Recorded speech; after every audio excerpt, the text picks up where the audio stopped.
Hi, everyone. We're very excited to be here today with you.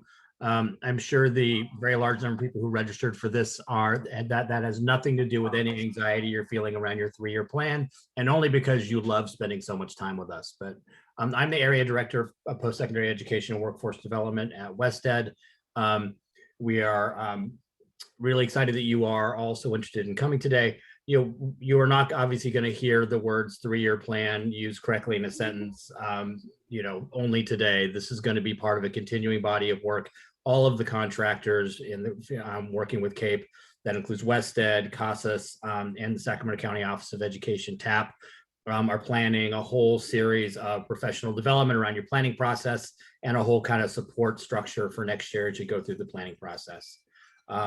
So thanks for being here, Blair. This is just a quick nod to our team. We could not do this work without a really strong team.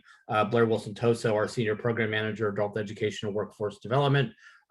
Jessica Chittafong, who's the Adult Education Pipeline Build Manager and a coordinator on our team. And I've already introduced myself. So with that, I am going to turn it over to Blair, who's going to take us through what's going to happen today. Super, thank you, Randy. I'm delighted to be here with all of you, mainly because we're very excited that we have a wonderful roster of guest presenters that we're going to start with Dr. Carolyn Zachary and Neil Kelly to provide an overview of the 3-year planning process. And then we'll provide a little bit more information about the AEP dashboard and how you might be able to use that information, as well as then having 4 presenters who will be providing us insights to aspects of their 3-year planning process, which will then be followed by an opportunity for you all to ask questions and engage in discussion with them. We also hope during this time you'll be able to share any of your best practices as well. And that is, I just wanted to note that we have moved number 4, data collection and validation, after the panel presentation, because we're going to whirl through some of these slides to make sure that we get to the panel presentation and allow everyone to have an opportunity to present their information and have some robust discussion after that. So now I'm going to turn it over to Dr. Carolyn Zachary, the California CDE Adult from the CDE Adult Education Office, and Neil Kelly from the State CAEP Office. Thanks, Blair and everyone, and welcome to the 3-year planning webinar. I'm really happy that you're all here. I know that we're going to have a full house today. And the thought about starting out planning again, I'm sure might be daunting for all of you, because it feels like we just did 3-year planning, right? And for those of you that are also WIOA funded, you just completed your continuous improvement plan. So there's this thing in your mind going, wait a minute, don't I get to relax and not think about planning? No. So we're going to start you on this road to working on your 3-year plan early so that you don't feel rushed at the end. When you think about this 3-year plan, it's really about looking at data, which we're going to hear a lot about today, and but also looking at your region and your consortium, and looking at your labor market and the needs of the workforce, and pulling all of that information together so that as a consortium, you can be forward thinking for those 3 years to then develop this plan on how you're going to be nimble and address the needs in your area. And so for me, it's all about 3-year planning is all about where do you want to take your students, and how are your students going to benefit from the programs that you're offering so that they can get a job, help their children be more successful in school, improve their work environment, perhaps by getting a promotion, getting citizenship. It's all about those pieces on that path for your students. And so with this 3-year planning, it gives you that opportunity to look back. What did you do over the last 3 years? And then either move that needle forward or shift to something else that you need to shift to. So I appreciate you taking your time today to attend this webinar, and I know that you're going to get a great deal of substance from it. Neil? Thanks, Carolyn. Yeah, I just wanted to add just a couple of reassurances because we have so many people on the line. It was interesting, this last few weeks, I heard from people around the state saying, we never really got going on my last 3-year plan. We were in the process of implementing it, and then COVID hit, and then we had to kind of shut things down. So if you're worried about this 3-year plan, just think of it as kind of a refresh of your last 3-year plan. I mean, you still should look at, you have to do your needs assessment and look at your data and stuff like that. But you might already have done a lot of work, and you do have to look at kind of the landscape of what, adult education looks like now after the pandemic is slowly winding down, we hope. And then the other thing was, there was some concern in the field about the launch board and all the dashboard information we're displaying. We're going to head to some kind of pay-per-performance or performance-based funding model, and that is not been discussed at the state level, so I don't know where that's coming from. We are still working out, data bugs, so to speak. We have CASAS and WestEd working together, so data sets are shared. The community college data set, the K-12 data set out of TOPS Pro, the EDD-based wage file, all those coming together. So that's quite a monumental task, and they're still working out, some minor bugs. We're a lot better than we were a few years ago, and we still have some little ways to go to get it to a perfect system, but bear with us, and we hope you enjoy this webinar today, and we look forward to you coming on to more of these webinars related to using your student data and long-range planning, and looking at strategies to help transition students to work and post-secondary. Okay, so just a quick purpose statement here. I think we use this in the guidance from the last 3-year plan, but it still holds. 3-year planning process is designed to provide consortia and consortium members a chance to collectively assess the impact of services provided over the previous period and to identify new approaches to meeting educational and workforce needs of adult learners in a diverse, ever-changing economic landscape. In this way, it also provides an opportunity to re-examine commonly held assumptions about beneficiaries and providers, which taken together can promote stronger collaboration among agencies and deeper connection to students and the communities they serve. So let's get into a little bit of the kind of the state level guidance and what we plan to roll out later this summer. So as the first bullet says, we'll be rolling out guidance on the 3-year plan later this summer.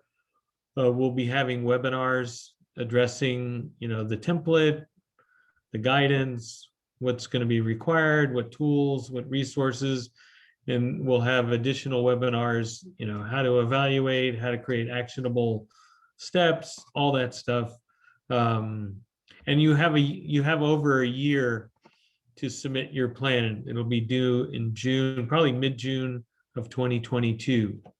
And then, of course, the 3-year plans will be entered into NOVA, and it'll align with your consortia annual plan, your member work plan, and the members' budgets. So I think the last 3-year plan, we had you upload it to NOVA in a document, Word document. This time, you'll be able to enter all that information into NOVA, and then it'll align with your annual plan, so you won't have to do something vastly different, and it'll cascade down to that member level and their work plan and their budgets. So we're hoping to make this a lot more. Oh, can you go back to the last slide? Okay, and then also we'll include, and we're going to get to this a little bit more in detail, member level goal setting and targets. And we have a couple of slides on that coming up. So Next slide, please. And so we don't have the prototype yet. We have programmers working on it in Nova, but here's what it's going to look like. You'll be required to do an executive summary. Then there'll be a section calling for a needs assessment. Then you'll do an evaluation of current levels and types of education and workforce services for adults in the region. And what we'll be doing for that evaluation, we'll be bringing in over student data, say like 1 hour or more of instruction, 12 hours or more of instruction, and by program area. And we'll create tables for each consortia so they can evaluate the current levels and types of education and workforce services. So that'll be available in Nova. Same thing with the evaluation of funds available to members of the consortium entities. As you know, in December, you're required to certify your hours of instruction and any leverage funds from a variety of fund sources. We'll bring that information over from Nova, or from that part of Nova, into the 3-year plan, I guess, process or screen. And you'll have a table there that you can speak to and evaluate the funds available and what you're doing with that. Next slide, please. And then the plan will get into those goals and strategies. These are listed in the legislation. But if you look into the legislation, there's a few things under this, but pretty much the first one, actions that that the members of the consortium will take to address learner educational needs. So action items around addressing need, and then actions to improve integration of services and improve transition of post-secondary and workforce.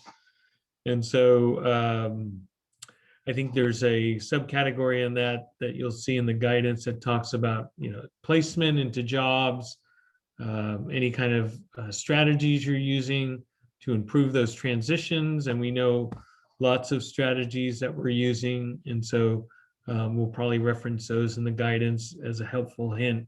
And we have lots of them, anything from IET, immigrant integration, dual enrollment, co-enrollment,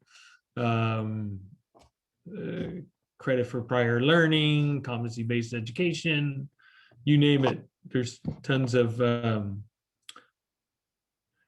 stuff out there to help with that transition piece. And then finally, we'll have a section on actions that members of the consortium will take to improve the effectiveness of their services. So the effectiveness ties into the goal setting and targets you'll be required to do.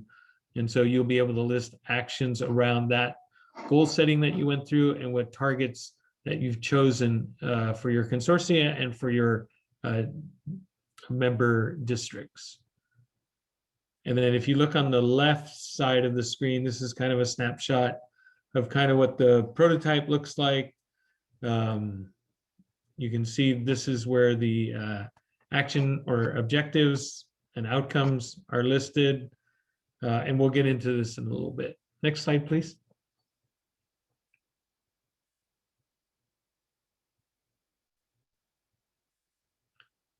Okay, and then just a few other comments. If you're planning to do maybe a more elaborate 3-year plan than what's in Nova, and you want to put in pictures and charts and tables and graphs and have this available for stakeholders or board members or partners, you'll be able to download this from Nova in HTML. It'll allow for customization, for those local presentations or regional presentations. We'll also, when I mentioned the metrics and the targets, we'll be updating those on an annual basis as part of the annual plan process, so you can see how you're doing based on those projected targets. Also, we'll include, as part of the CFAT process, a governance certification process that will be due at the same time in May of 2022.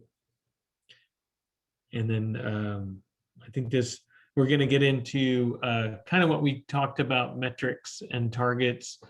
So at the consortia level, when you go into Nova, previous slide, please. Thank you. So when you go into Nova, you'll see you have to pick, there's two mandatory consortia level metrics or targets. One is number of adults served. And so what you'll see is the last 3 years of data, and then you're going to be projecting out at the consortia level number of adults served. So when we mean number of adults served, we mean those students that are 1 hour or more, what the feds call reportable individuals. And then the other mandatory metric or target at the consortia level is student barriers. So we're listing the 4 student barriers that tie to the funding formula.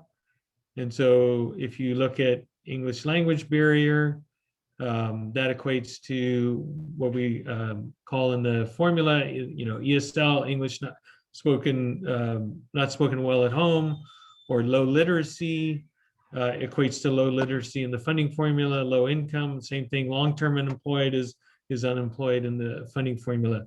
So we'll be asking you to select at least one of these student barriers and to project out the percentage of students that you'll be serving that will have these barriers. So you can select more than one, but you have to select at least one. And so that'll be mandated at the consortia level. Okay, next slide, please. Okay, and then here's a little more background. And then there'll be, aside from the consortia level metrics, we'll also have member level metrics, and these will be mandated. We'll be tracking the percentage funds spent. So we'll be looking by year, how much the percentage of your CAEP funds you've spent, because carryover has become a big issue. And these will be calculated for you, and they will be put into Nova, but we'll get to your questions in a little bit. And then we'll also be tracking at the member level, we'll mandate to project out the number of participants. Those are students reaching the 12 hours or more mark. And so you'll have to project out over the next 3 years at the member level, how many students you'll be serving that are participants. And then we have a list of 10 optional metrics that you can choose from. You can choose all 10. And this is at the member level, where you can choose one or none and just go with the mandatory member level metrics listed in number 2. But if you want to take a look at those optional metrics, next slide, please. And so can we shrink that a little bit? Because I can't see that last metric. Or maybe scroll down. No. Okay, so we'll get to that last one. It's kind of cut off. So here are the 10, and we're counting educational functioning level gains for ESL, ABE, or ASC as 3 separate optional metrics because we didn't want to lump EFLs all into one. So starting with high school diploma, number of post-secondary credentials, of course, the EFLs, that's an additional 3, transition to CTE, transition to post-secondary, employment second quarter after exit, because we find that we have, it's easier to find out about employment second quarter after exit than it is after fourth quarter. And then medium change in earnings. And then that last one, it's related to immigrant integration. Is there a way you can? Sorry, I don't know what happened. It's showing on my screen. And it says it's the immigrant integration milestone, Niels. Okay. So those are the COAPs from the EL Civics, part of, the We Owe It To grant, but we're also using that in CAEP. And so that could be another optional metric for you to use. And that'll be also available this year on the launch board, and they're working with CASAS to further, define those co-ops and how it relates to immigrant integration. So we did want to include that, and be intentional about that, include that as an optional metric if you chose to project that out over the next 3 years. And is that the last slide, Blair, or? Okay, just a couple of things. So things that SCOE is going to be working with us on. Of course, we'll have the planning guidance available probably this summer, hopefully early this summer. We'll also have a planning template because everyone likes to see the planning template rather than going to Nova. They like a hard copy, so we'll get that running. We'll also do webinars on the guidance, on the template, on planning, on evaluation, and so much more. Tons of technical assistance and webinars coming up. We'll also update the fact sheets that we had last time by region, so you can use those as a resource. We'll also provide other resources that'll be elaborated in the guidance as far as what those additional resources are. We'll do regional network meetings starting probably in August as check-ins and allow for some collaboration, maybe some communities of practice. We'll do presentations about this at the Summer Institute, and then of course in October at the directors event. And then we'll continue to, let's see there. Okay, there, I had to clear my screen there. Targeted technical assistance, we'll continue to offer that to rural remote consortia to help them with their 3-year plan. And then we'll also have SCOE facilitated connection if you need to connect with planning experts or need technical assistance. They'll connect you with those experts in those fields. And next slide, please. Okay, so let's see. Were there any questions that we could cover right now, or in the interest of time, did you want to move on? Not sure, Blair, what you wanted to do. So there was one from that says they're asking if they're tracking K-12 success. And I don't know if you want to speak to that now or if that wants to be offered offline. The other thing we can do is download the chat and then send out an email afterwards that responds to questions. Okay. Whichever works for you. So those 10 metrics, so we're tracking, so related to K-12 success, it could be part of tracking participants, could be related to consortia level reportable individuals. If someone in that class had a student barrier, if the student was going towards a diploma or a degree, or had educational functioning level gain, or had a co-op. I know it's been difficult to qualify those students in K-12 success, but as far as WestEd and CASAS working together, they looked at all the different metrics we had out there, and those 10 optional metrics were probably the most solid. And now we didn't want to make them mandated metrics. That's why we chose the 2 at the consortia level and the 2 at the member level, because those were probably the safest ones to mandate. So I don't know if that answered the question, but based on the experts and the input, that's kind of how we picked those 10 metrics. Were there any other questions? No, just more that there is a suggestion that the template for the 3-year planning cycle is should be streamlined and maybe a little bit simpler than the last version that was used. Right, that's why we're putting it into Nova and aligning it with the annual plan. So your 3-year plan becomes your annual plan, which becomes your member work plan, which becomes your budget. So it's cascading effect all in one system. You don't have to upload standalone documents anymore. So this is about as streamlined as it gets. because we have to follow the legislation.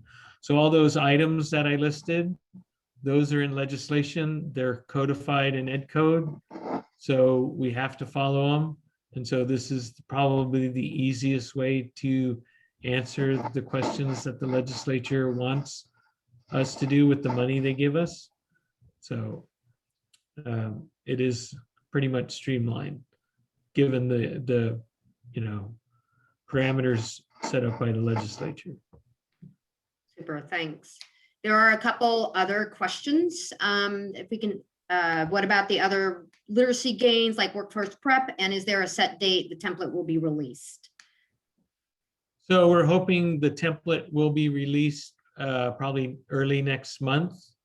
And then the guidance would follow over the summer, because the guidance is a lot more of a deeper dive, a little more detail. And so, but we can release the template and probably allow you to go into Nova. We'll see, but at least we'll get a template out there so you can look at it and get a look and feel of it, and maybe be able to test drive it in Nova. And then what was the other question about? Oh, for workforce prep? Yeah, for other literacy gains. Yeah, when we looked at workforce prep and passage of an exam and workforce milestone, we weren't comfortable with that yet. We're still working on that metric as far as alignment. And so that's why they didn't make the top 10. And so we're still trying to kind of work on the quality and integrity of those metrics. So that's why they didn't make the top 10 list. Thanks, Neil. Thanks for the questions too. We're going to go ahead, and I just wanted to reiterate, just to support what Neil was saying, that I'm sure there are a lot of questions and that CAEP is rolling out a lot of resources. WestEd is going to also provide some of the technical assistance. So this is really just to whet your appetite and sort of, get you into the mindset of planning, and we'll continue to answer questions as they come in, and then feel free to reach out to Neil and his team or to WestEd as we move along, and Carolyn as well. So I just wanted to say this portion of the presentation is going to be really just a quick framing of the planning process and the key decision points. So the slides have been developed so that you can return to them for fuller information and as a springboard into the planning process. But we really want to move into the panel presenters because they will bring this information on the slides to life via their real life experiences. And we're going to be sending out some more tailored resources. Will help you to dig into the different kinds of data, how that informs decision making, and setting goals, targets, and developing your plans and entering them into Nova. And this slide is really just to sort of begin to frame the adult education pipeline role in here, as Carolyn and Neil identified, the required and optional metrics that you'll need to be acquainted with for planning and reporting. And we are highlighting them so that you can easily find them on the AEP dashboard. Each step represented here is also a dashboard tile, which Jessica will just demonstrate in a minute. And just as a note, we're doing this really quickly. If you're unfamiliar with this or you would like further information, just feel free to reach out to us. This slide takes exactly that. These are your tiles, and then highlighted, you can see where the different metrics that Neil talked about are going to be placed within the adult education pipeline. And before we move into a demonstration of where these are found, I just wanted to give you a quick reminder about how to read the numbers on the dashboard. Here, the denominator identifies all of the possible students who are considered in the count for outcomes, whereas the numerator is those who achieve the outcome. So for example, participants who are those who have achieved 12 or more instructional hours.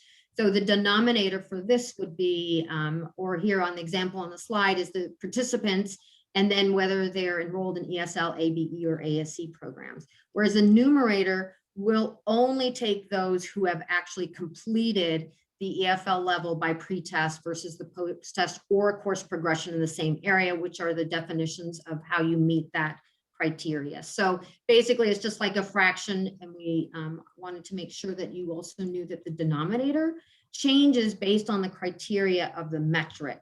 So Jessica will show you where to find this information on the dashboard. We just want to be aware that there are the numbers, how to read those numbers, as they're important as you begin to delve into the data. But at this point, I'm just going to hand it over to Jessica, who will do a quick live walkthrough of the metrics, trends, and outcomes in the drill downs.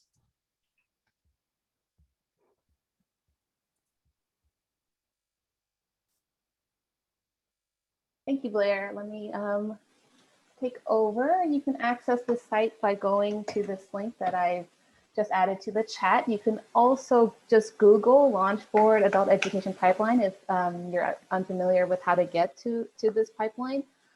It is an open access dashboard, so anyone can access it. You don't need a login. You don't need a criteria. So just feel free to use the link and hop on and explore. So I will be providing a quick demonstration of where to find those metrics that Neil and Blair had just presented on. If you want a longer demonstration, feel free to go back to the caladulted.org website, and there should be a recording of the webinar we did back in the 30th, where we did a much slower walkthrough of the pipeline. And so for those of you who are unfamiliar with the dashboard, that should be a good resource for you. So jumping right in, this is the homepage, and as Blair mentioned, we have the metrics organized by the different steps in the student journey. So we have the students and programs bucket, and we have the progress bucket, and then all of the metrics will be grouped by those particular categories. To find your institution, feel free to jump to the second box and just start typing your name.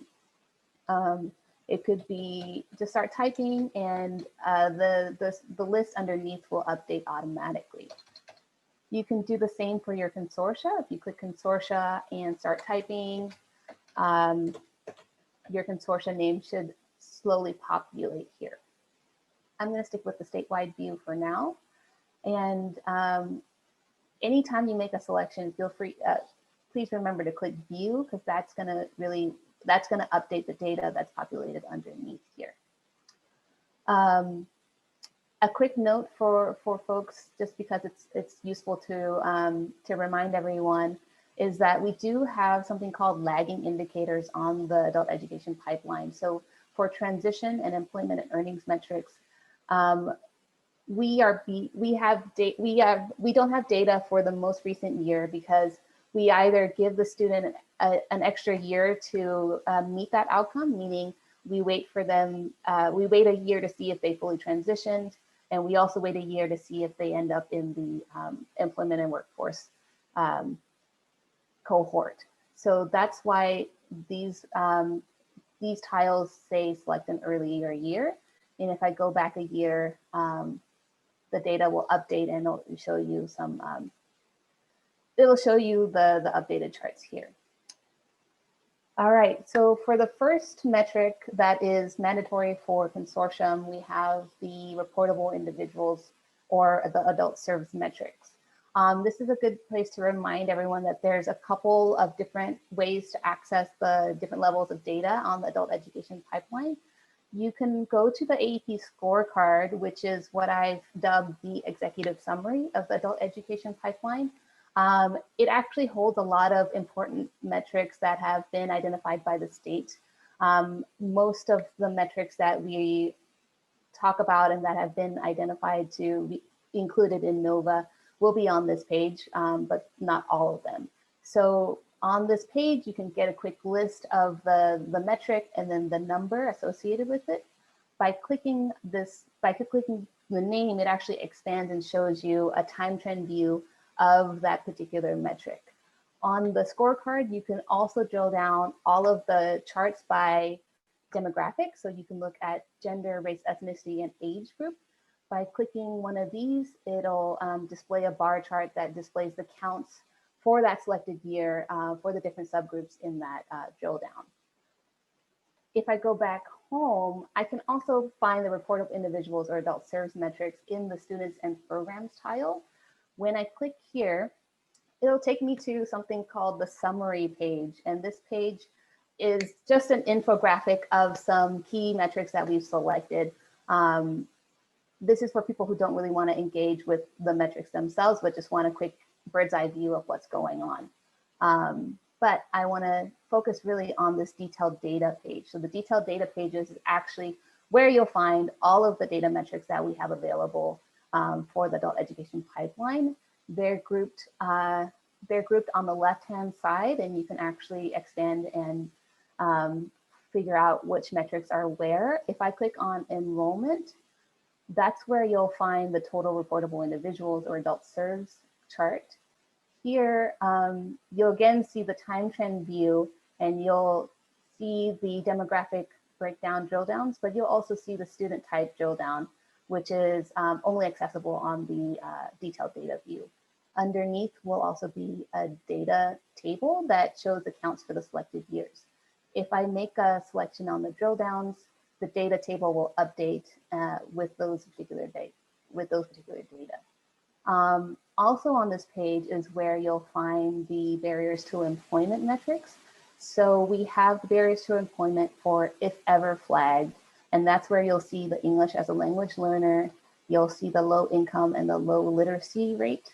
The low literacy barriers to employment, they're posted here. You can also drill this down by program type, as well as by the student type, first time and returning. Below again is you'll find the data table. And the difference between this table and this next table, barriers to employment, is that early on in the design process, folks recognize that some barriers to employment are long-term and can affect students throughout their educational career. And so they should be counted if they were ever flagged as having that particular barrier. So that's what this chart shows.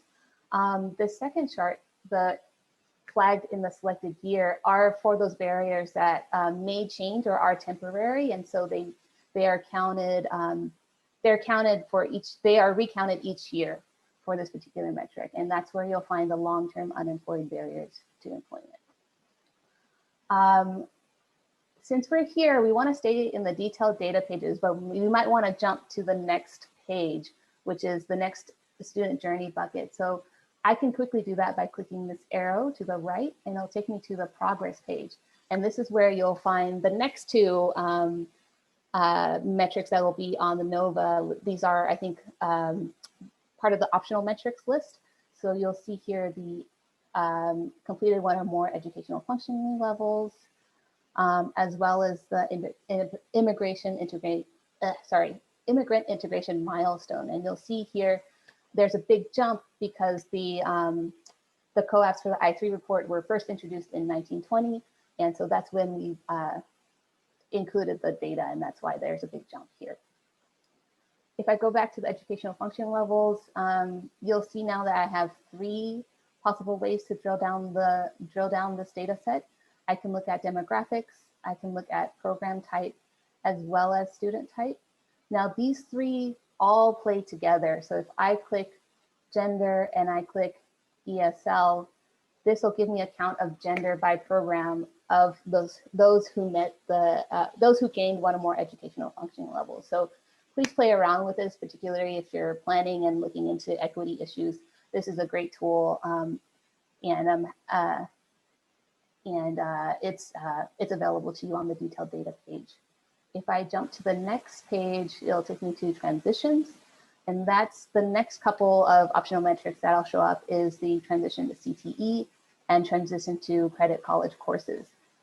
These 2 are actually subsets of the transition to post-secondary metric. So the transition to post-secondary metric has traditionally included transition to CTE as well as transition to credit. But for this particular build, we broke that up to maybe support institutions who maybe focus on one over the other. Going to the next page, you'll see what we call the success page, and that's where you'll find all of the award counts. So we're counting here students who earned a high school diploma, GED, or high school equivalency, and this is where you'll also find students who completed a post-secondary credential. jumping to the next page, which is our last page on the adult education pipeline, is the employment and earnings section. And so you'll see here employment 2 quarters after exit, as well as change in earnings. And those are also the last of the 2 optional metrics that are going to be available on NOVA. I'm going to keep it there because, as Blair mentioned, we want to focus on our panelists, but I'm happy to answer questions on the chat, and we can circle back to this towards the end if there's time.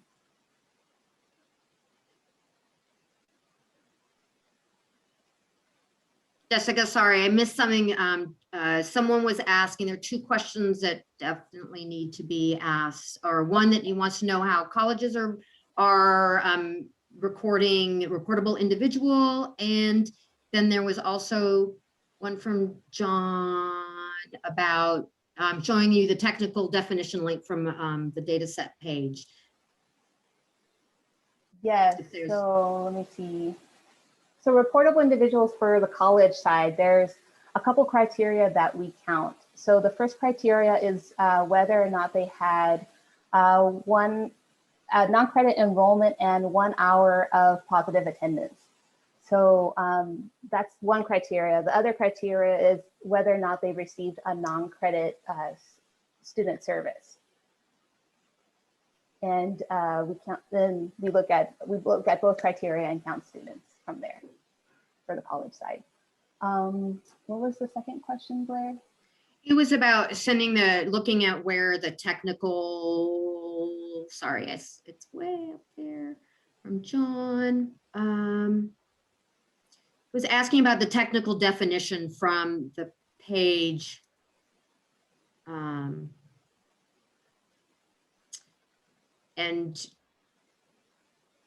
I think, you know what, I'm just going to go ahead, John, not to deflect your question, but I think we're going to have to move on so I can be sure that everybody on the panel has an opportunity to present.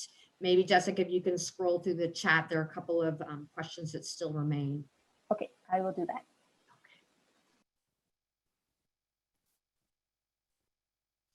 So thank you. We know that we've really packed the agenda. We just sort of wanted to orient people. And again, there are some really great webinars that have been recorded about using AEP, and we contact us also if you'd like us to do some direct technical assistance or do a walkthrough on the AEP. We can certainly do that as well.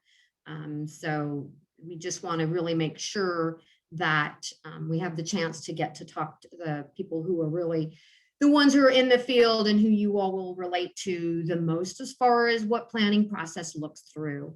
I'm going to fly through these slides because we're just a tiny bit behind. As I said, they're all written so you can come back and look at them, and we'll be doing more work on this in later in the summer and in the fall. But we just wanted to really emphasize that in setting your goals and targets, that you ask very good questions, and we have a series of these. And I'm going to leave it at that because a couple of the presenters will talk about that. But really, you're looking at what is sustainable, what is feasible, and where are the gaps and trends that you want to address. And then also, we really wanted to emphasize that once you begin to look at these, you look at them both in the way that Neil and Carolyn have identified the metrics, that there are consortium level and then there are member levels, and that it's important to consider and talk as a consortium about whether the goals and targets are tangible, how you can support one another, and how do each of you as an individual member want to set individual goals and how they work together to support your consortium as a whole to provide the services. We also know and suggest that you use a lot of other different resources to collect data, the census data, labor market information, centers of excellence have some great pieces, the healthy living index, poverty index, and I know that the panelists will talk about more. If you have a moment and you're thinking about it and you have a favorite data source that you use to inform your planning, please go ahead and put that in the chat so it can be shared with your colleagues who are also on this presentation. And that is probably the quickest overview of setting goals and targets, but we're going to lead into that. And each one of your panel presentation members will be able to give you more in-depth information about this through their contextualized examples of their work. And we're going to start with Dulce from North Orange, and then we'll move to Ute from East Region, Marianne from Glendale, and John from Sequoias. And we would like to just take a moment and thank them again for sharing their expertise with all of you to prompt discussion and thinking and provide strategies that might work for you in your context. So Dulce, I'm going to go ahead and hand it over to you. Great, thank you, Blair. So I'm going to go a little bit about the work that we've been doing at North Orange Continuing Education and the North Orange County Regional Consortium for Adult Education. So next slide. Oh, right. So we've been doing a lot of work on a variety of areas, and I'm kind of gonna go through the story of what NOCRC and NOCE has done.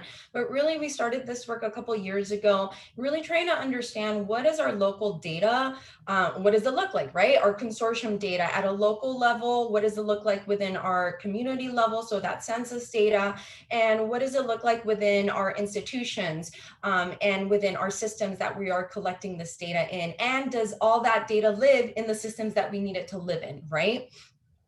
In addition, we also did some work around understanding the CAEP outcomes. So really drilling down into the technical definitions, looking at the coding, really looking at, you know, how things overlap with what we currently have within our institution and through other initiatives, and just really getting a good grasp on what those CAEP outcomes are and how our data are displayed through those outcomes. Then I'll go over into our CAEP evaluation report, which we just finalized this past year, which was our first year of a CAEP evaluation report. We hope to do that on an annual basis. And then finally, I'll do a quick wrap up on how we're just continuing to build capacity around data literacy, really helping our community and the consortium to feel comfortable around data, to feel comfortable around digging into the data and how we can use data to inform the decision making and the planning for the next couple of years for our consortium. Next slide, please. All right, so the first thing I'm going to talk about is, really diving in. We did this infographic a couple of years ago to really look at just our community profile. So we provide a community profile in our institutional effectiveness report every year, and we pull our census data according to our census tracts within our service area. And so really what we're focusing on is, are we addressing the gaps, or what are the gaps that exist within our community, right? So how many students actually have a high school diploma or need a high school diploma? What is our income levels? What is kind of the distribution of the age population within our community service area, and race, ethnicity? And so those are the types of components that we really wanted to be able to present alongside our institutional data as well. Next slide, please. In addition, we wanted to see kind of how do each of the, the students that we're serving kind of break up into the number of students served by CAEP area, right? So one of the first things that we looked at is, what is the type of census data that we need to look at, and how does it connect to this particular CAEP strategy? So the activities, we refer to them within our consortium as CAEP strategies, and these are really the activities that we're implementing through each of those CAEP areas. And so we looked at, you can see we looked at our institutional effectiveness data of, this is how many students were served in this academic year. By CTE. These are the certificates that we awarded, just to give our consortium members really a broad overview of what are those trends typically look like within our institutional effectiveness report within our institution, and how do they kind of fit into those CAEP buckets that now we're going to have to report on, right? In addition, we also looked at just building capacity around understanding the data flow.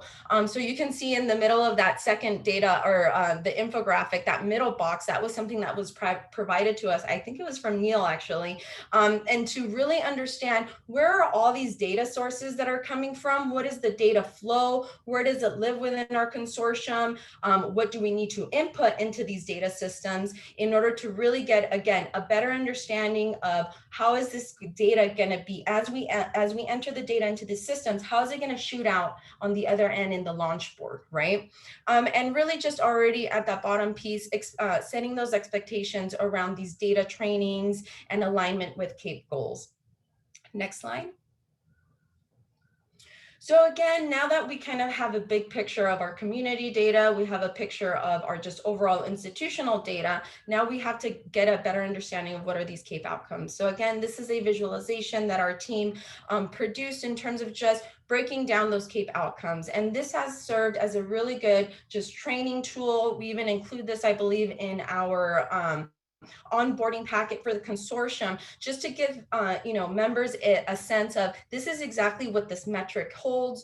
This is what are the things that are being calculated, and this is how your students are going to be thrown into the denominator or in the numerator, right? Because all of those things are going to matter once you start looking at those outcomes and those metrics on those launch boards.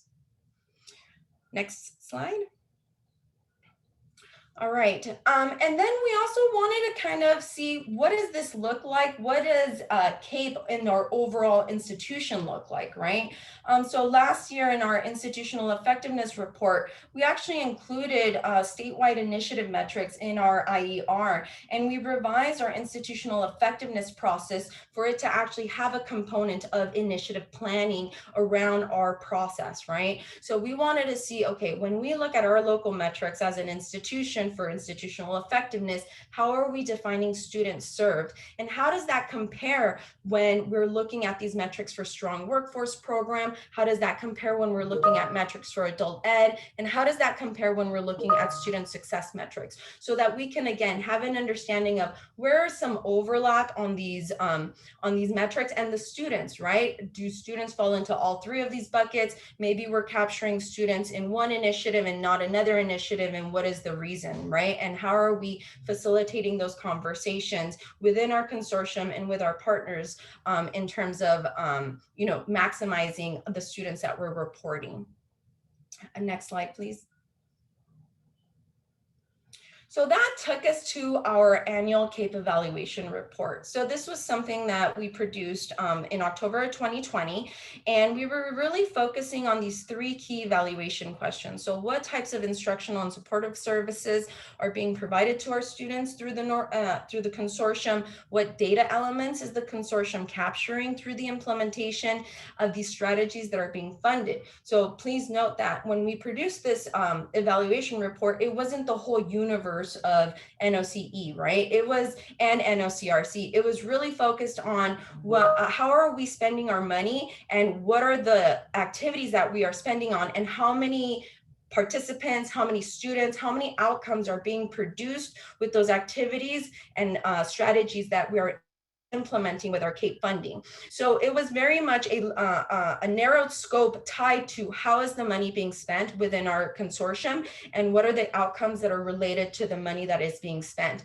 And we only produced outcomes in terms of, or did some reporting on the evaluation based off of those that would continue, right? So even the evaluation report isn't including all of the strategies that we included. It was really a planning document to help with the conversation of what should we continue next year? What do we know is effective in creating an impact from what this preliminary data has? And we do plan on doing this. Another great opportunity here was to get those student voices, right? So have that quantitative and that qualitative data.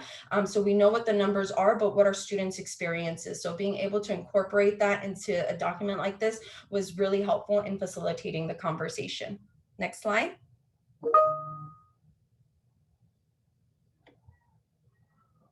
So this is just one of the tables or summary tables that we actually provided for our consortium members through the evaluation report. And really what we wanted to get across this is, again, you can see that these are much smaller numbers than what our consortium actually produces. But again, tying it back to what that funding was and how can we inform planning in the future, right?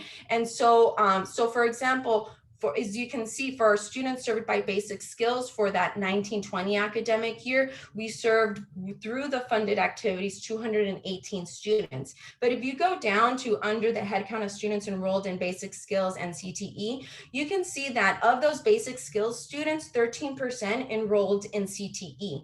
1% enrolled in DSS, 11% enrolled in ESL, and none enrolled in co-enrolled in parenting classes. So really the purpose of this type of table was to say, you know, basic skills students don't just aren't just being served by basic skills students, right? Our students aren't just being served within one program. It's actually they're taking classes in a variety of programs, and that's really what we wanted to get across with this table in terms of facilitating that type of conversation. Next slide. So the last piece is really about building capacity around data literacy. So one of the first things that we started doing, we've been doing something called Data and Donuts within our institution, and we really wanted to focus on CAEP metrics. So this was one of the first trainings that we did around CAEP metrics, just a broad understanding of what are CAEP metrics, how do they relate to each of the strategies that you're implementing or thinking about implementing, and how can you assure that the data that or the students that you're being served that are being served through your activities in your consortium are being reported through the MIS system or through the TOPS Pro system, depending on the type of institution that you are. And then again, just building capacity around how to utilize the launch board. Next slide. And then our latest and greatest was on class coding. So in November, we actually held a Data and Donuts directly on class coding. And I know this is something that's been a hot topic for the last couple of webinars. And so we really went into our class coding, our CB file. What is CB21? I know those who are in the weeds of MIS know exactly what I'm talking about. Can you tap it one more time, Blair? And we even walked through exactly how do you go and find what your CB coding is, right? So giving the resources and the tools for consortium members to go in. COKI, which is our curriculum inventory system, is a public facing. You can pull your coding in there, and we as technical assistants can be able to assist you in kind of diving into your course coding and how that course coding is actually being reflective in how those numbers are displayed on that launch board. Last slide. And so the next thing was we provided tools for consortium members to kind of really understand, again, what is that CB21 coding? So this is the data elements dictionary straight from the Chancellor's Office, MIS. So just what is the core coding? We even brought in screenshots from Banner to say this is exactly in Banner where the coding goes, right? And how does it connect to the bigger picture of how these students are being placed into these buckets for the CAEP launch board. So that's really, what is it, why is it important, and the implications. And then one more tap on there, Blair. And so this was a sample of the Excel file that we provided them. It was a massive Excel file because it actually has all of our CB coding, but we wanted to make sure that our consortium members knew exactly when you are looking at your class. So we know that, you know, what is your CB coding? Does this make sense? And what are the implications of that CB coding moving forward? Something that I wanted to end on really quickly is that now we are very much in the weeds of what that coding looks like, right? And so we are, you know, now in conversations with curriculum committee to have a better understanding before they even get that coding, right? So as they're going through the curriculum committee and they're getting approved, it is our intention to start having those conversations with faculty, with program directors to say, hey, if you code your class this way, these are going to be the implications at the other end on launch board. So that's just a little bit about the what we're doing at our consortium. Thank you. Thanks, Dulce. And that, what a great overview from that first step of making sure you have clean data, you have data that is coding, and then how do you understand it? And someone asked if you would be willing to share your template of the infographic about the CAEP outcomes. That would be lovely. Thank you. It was actually more than one request. So now we're going to move to East Region Adult Education, and Uta.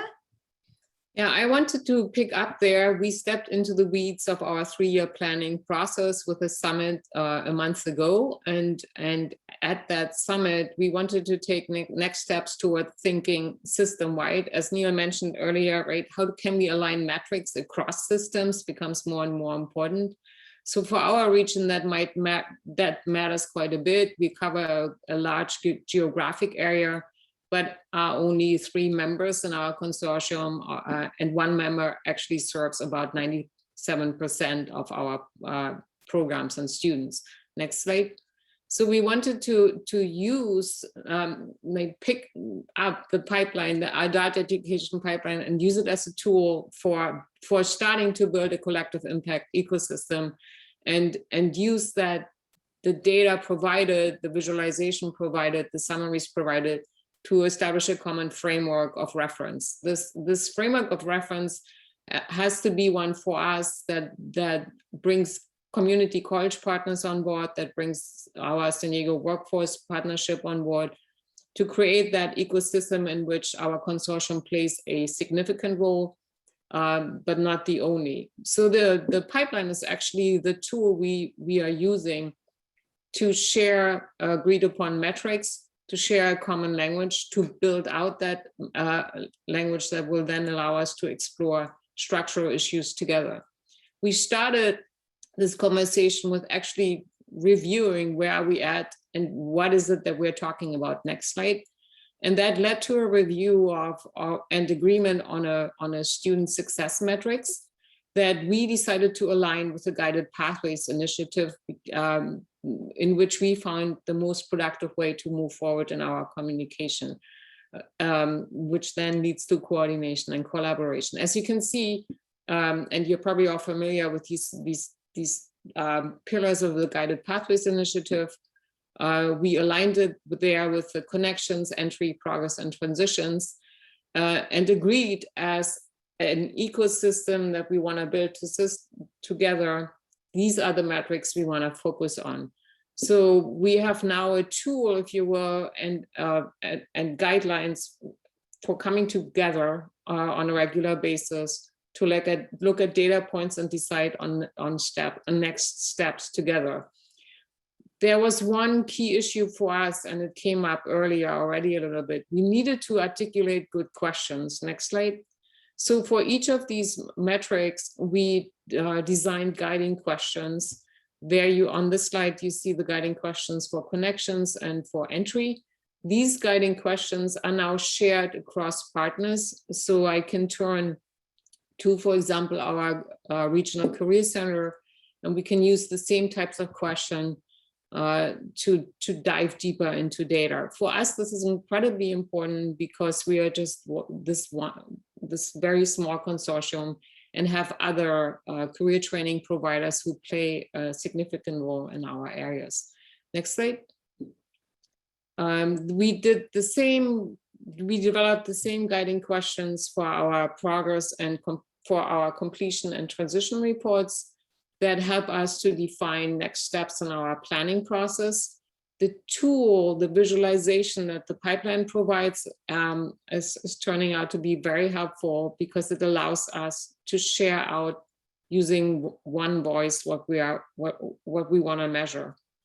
It is for us also the tool to explain, to become more visible in the region. It actually helped us to explain to someone who might not be a stakeholder, but an actor in the region, to understand what adult education actually is about, where our language might not always be the language that our actors in the region understand. By using the pipeline, we actually initiated a data dialogue that is now reaching beyond the consortium and into other stakeholders. And with that, I want to leave it at that because we don't have much time for the other presenters.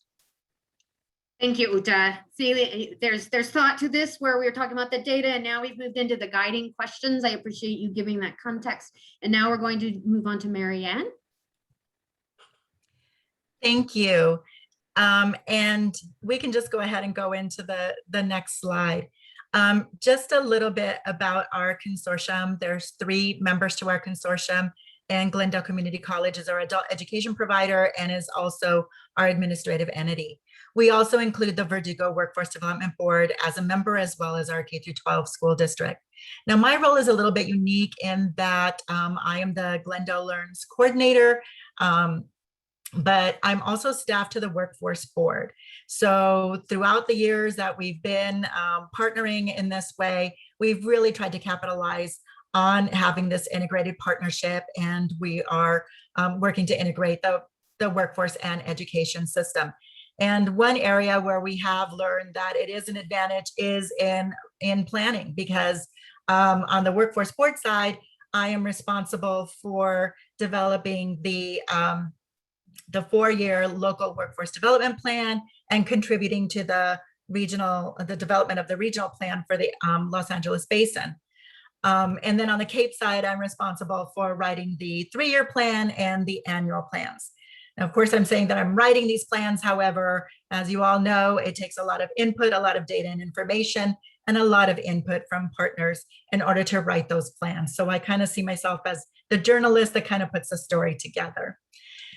In the next slide, when I start planning the facilitation of the planning sessions, what we do is convert our monthly meetings into working meetings and planning sessions. So at each meeting, we bring in the data sets, including our environmental scans that include the economic landscape and the demographic data and so forth. And we use the information that is developed from our workforce board. We could develop our own, however, it's already there. They already did it. They already aggregated and analyzed the data and put it into graphs, so I can just pull it and use it in our planning. However, to bring it home, I use the Launchboard graphs, the Launchboard data. I rely on that to help me facilitate the strategic planning sessions. And I'm not just saying that because I'm on this panel, but I really do.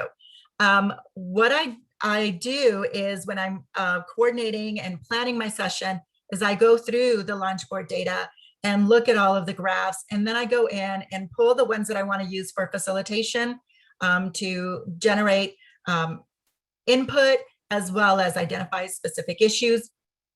And the Launchboard data provides us with that, that overview of what's happening in our program. So I just go in and use my snip tool and snip the graphics and pull them into slides. So just the fact that if it wasn't for Launchboard, I would have to be aggregating this data and developing these graphs. So just the fact that I don't have to do that saves a lot of time and effort, and one of the reasons why I'm a big fan of Launchboard. Also, they're very user-friendly. So as you can see from this slide, very basic graphs, and you don't have to be in the college system or in the education system to understand what's happening here. So with our monthly meetings that we've converted into planning sessions, we have about 15 partners that participate in all of our meetings and planning sessions. And the majority of them are not from the college system. They're not even from education. They're either workforce or community organizations. So it's important to have these slides that are overviews that can spark input, and they can contribute to the information, they can contribute to the discussion. And you don't have to be from the college system in order to understand what's happening. For purposes of this presentation, I'm just going to focus on the ESL because in this graph, the ESL, and by the way, this is 1819 because this is a graph that we used or a slide that we used in a previous planning session. So of course, now you have access to 1920 in Launchboard. So the ESL graph shows that, or the bar shows that 70% of the students enrolled in our adult education program are enrolled in ESL, which looks good. That means it's in demand. Yes, there's other opportunities for improvement. We can always outreach and increase that number. However, this looks like our ESL does have a demand. Now going on into the next slide, this is another data set that I pulled right from Launchboard. And this shows the trend over time, which shows that our ESL enrollment has been increasing over time, except in 1819, it dropped a little bit. It dropped about 4 percentage points. So, well, that's interesting. And if once I do this and include 1920, we're going to see an even bigger drop because of the pandemic. However, this is pre-pandemic. And now this is where the data on the right-hand side is really important, because if you look at 1819, yes, there's a 4 percentage point drop. However, If you look at 17-18, you can see that you can't really tell from the graph, but you can see that the dip actually started in 17-18. So this is important in Glendale because as partners, we have been expanding access to ESL. We have been expanding the offerings, the times that they're offered, the locations where they're offered, trying to increase that accessibility and make it really easy for people to enroll in ESL. And it seemed to have been working for some time, and then all of a sudden there's a dip. So what is happening? What's going on? Well, in this planning session, if you go on to the next slide, we wanted to look at what is our target population? What does it look like? And what are we really looking for in Glendale? And this is where I start pulling in data from the local workforce plan of our workforce development board. Now it's easy for me to access that data because I created that data, so it's in my computer. However, just to let you know, and save you time, and hopefully you won't have to create your own environmental scan, the local workforce boards are required to post their local workforce plans on their website. And they're also required to include the regional plan. So many local workforce boards won't include their environmental scans in their local plan, but it is in their regional plan. We just completed those plans and submitted them to the state on April 30th. So they are available now. They're public documents, and you can go in and pull information from that. So looking at our information here, and the Verdugo Workforce Development Board, they are a Tri-City Consortium, so they have Burbank and La Cañada Flint Ridge. So you'll see that in these particular tables. But we're focused on Glendale. And on Glendale, to understand what the target population looks like, we look at the information on the number of residents that identified as speaking English less than very well. And in Glendale, there's over 65,000 people who identified in that characteristic. Probably about 20% of this 65,000 are children between the ages of 5 and 17 inclusive. So if we pull out that 20%, we are still looking at about 52,000 residents that identified as speaking English less than very well.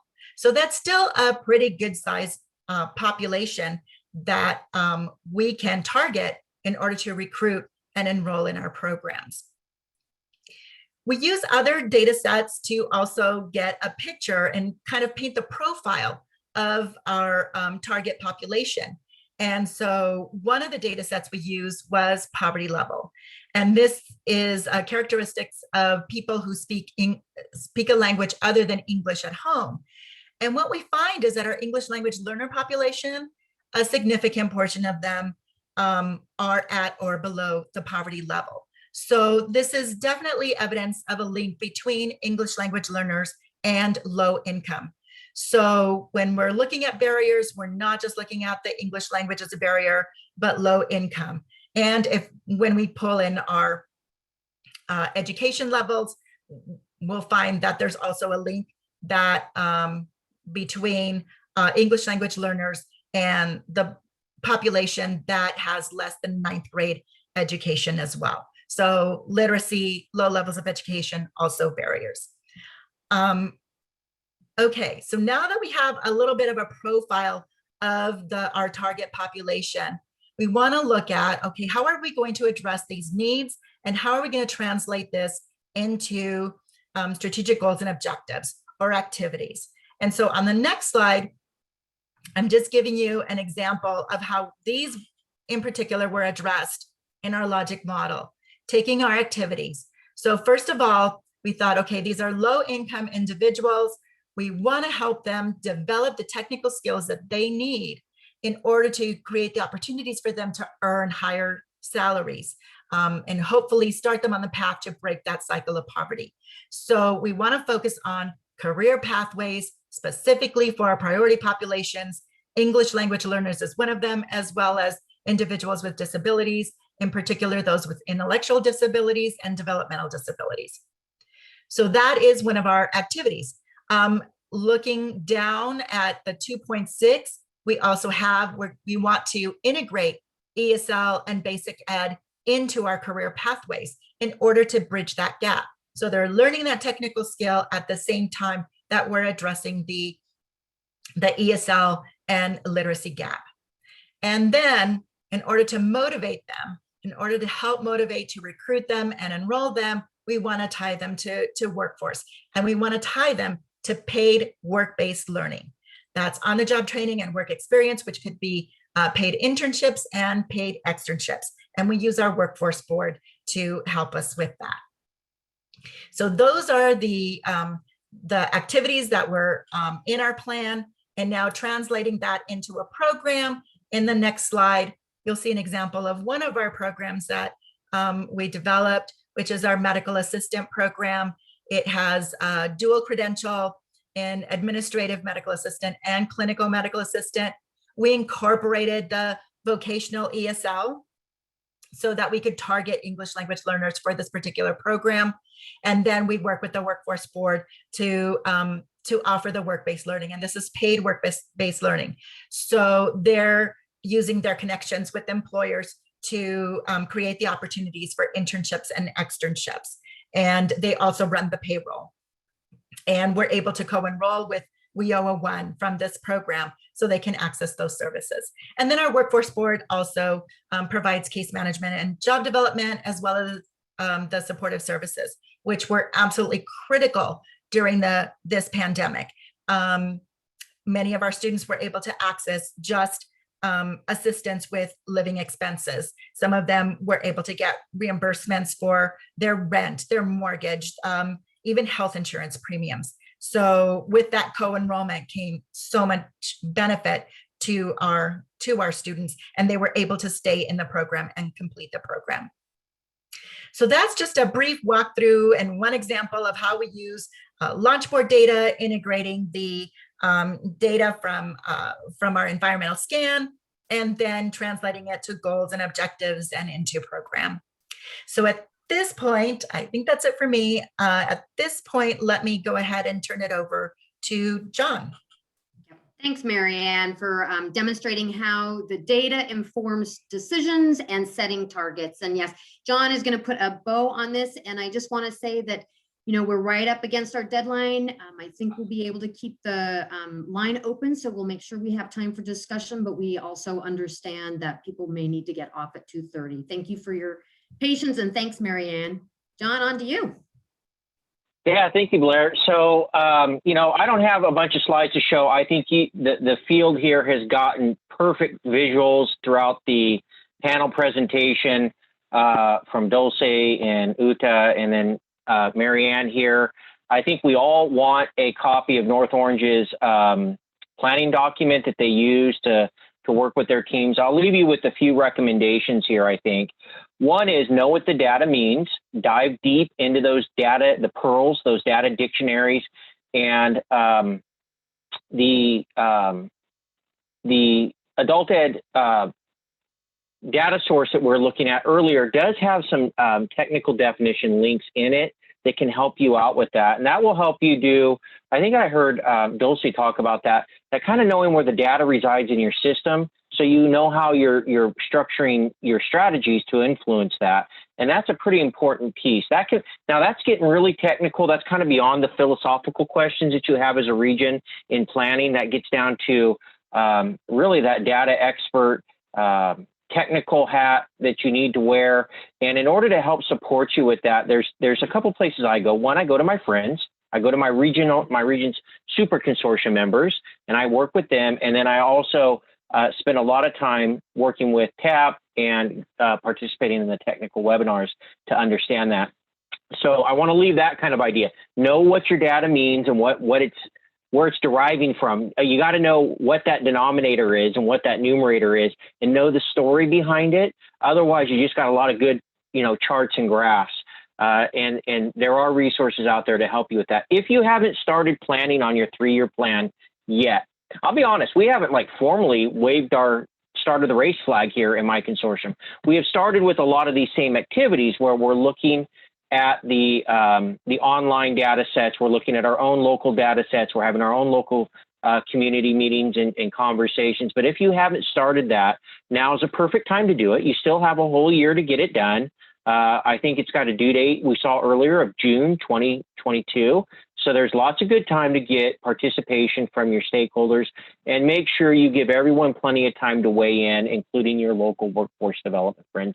And I'll keep it short at that, Blair, because I know we're short on time. But you did a beautiful job of summing everything up, John. You really had to put the bow on. And I want to thank all of our presenters for really speaking to the issue, for taking those sort of theoretical issues when we talk about a numerator or denominator or good questions, and using data to inform decision making. Thank you for putting them right into place. I'd like to offer a few moments if there are people who would like to pose some questions or provide some additional information or some suggestions about how they do planning for the 3-year plan. Feel free to open up your mic or put it in the chat, and we'll address those now.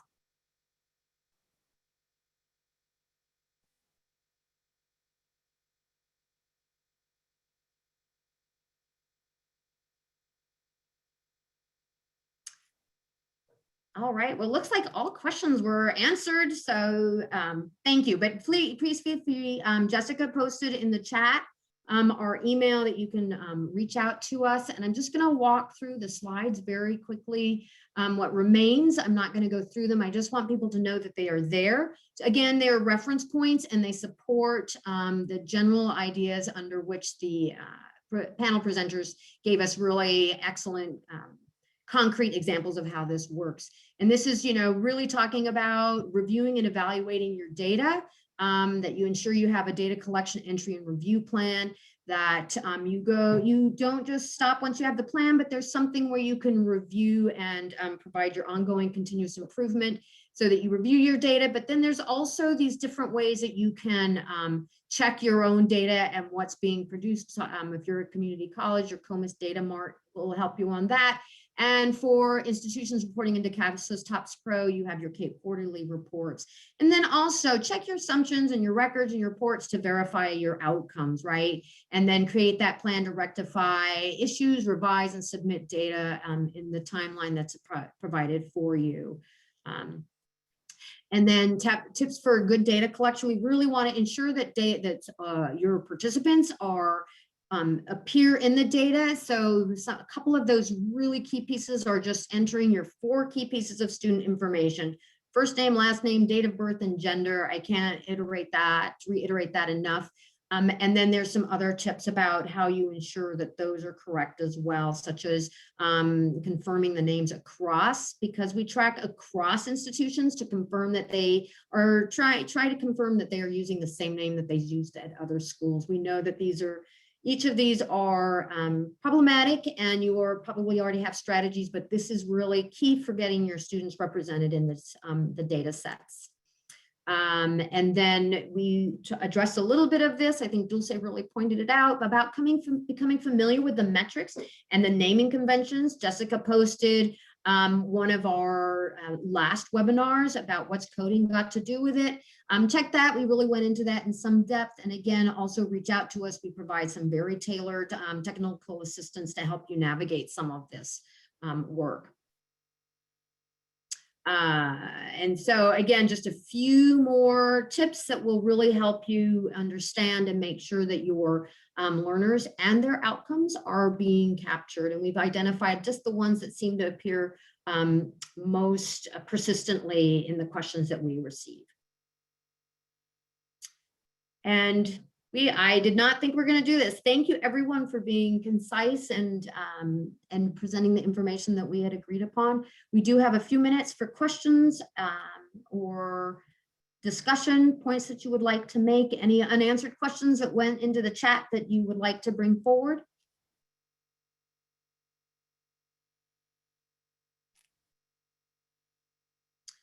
Presenters who kept you all were very short. Is there anything that you wanted to say that didn't, that will that might resonate with the audience?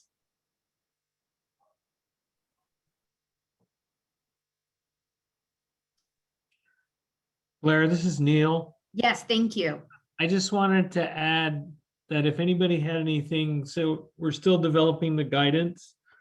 So if there's something really special or important, I don't know, we can't, wave the magic wand, but if there's something you think we should put in that guidance or something that wasn't clear the last time, feel free to put it in the chat and we will examine it.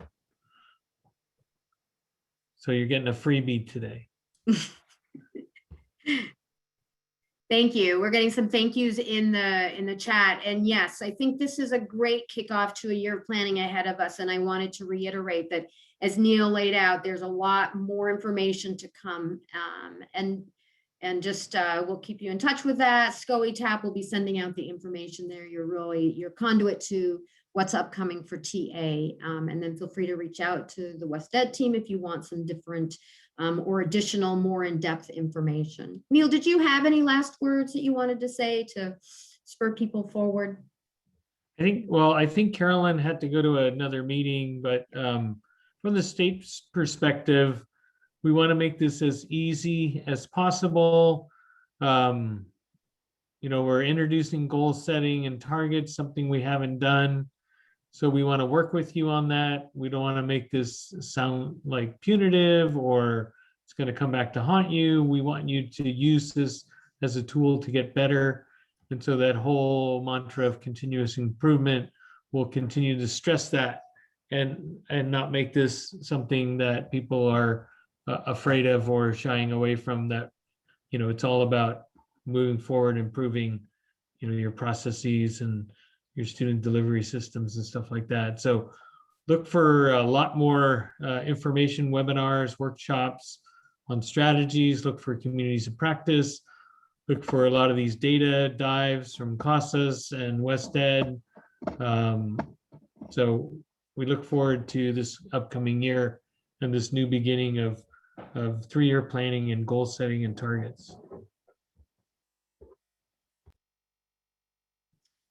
All right. Well, I think Neil sewed it up for the good of all, and it's exciting to move forward. And I see a question about whether there was the share from Dulce.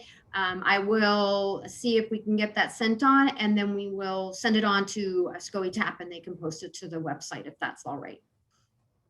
Sounds good. Okay, well, I think with that, we will just thank everyone who has stayed. We have posted the evaluation for this session multiple times, so if everyone will please take the opportunity to fill that out. A recording of today's session will be shared tomorrow along with the handout.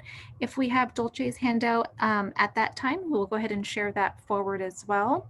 And be on the lookout. We have a couple more webinars coming up. This Friday, May 7th, utilizing SB 554, presented by Matthew Morin with Chaffee Adult School. Next week on the 12th, we are going to have West Ed back again. I believe, why do my data reports look different? AEP dashboard and CASAS TOPS Pro Enterprise. And then we've got multiple more coming up. May 19th, what's it all about? CB21, the NRS educational functioning levels and curriculum alignment. So again, we thank you all for coming and staying with us today. If there's anything else that we can help you with, you can always email us. And unless there's anything else, we'll go ahead and close it out. All right. Have a great afternoon, everyone. Thank you.